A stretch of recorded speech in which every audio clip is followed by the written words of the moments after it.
The first thing you want to do when you see asystole on the monitor is check for a pulse. If there's no pulse, you want to start CPR. You want to do high quality CPR with chest compressions of at least 2 inches.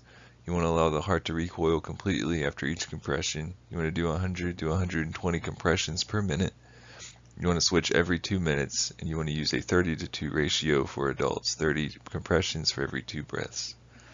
You want to access IV or IO. You want to place your pads on the chest or on the chest and back. You want to do a BVM ventilation with 15 liters of oxygen. You want to consider using an ET tube, and you want to use a 10 to 20 breaths per minute. And you also want to hook up your inline capnography to this system. You want to consider your medications. You want to push 1 milligram epi 1 to 10,000 every 3 to 5 minutes. Next thing you want to do is consider your H's and T's.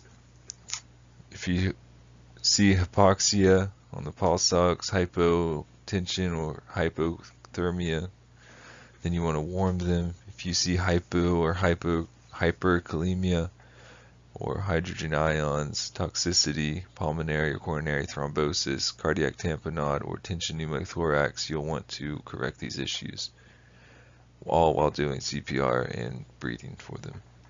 You want to continue this process until you get ROSC, or you do 10 rounds of CPR.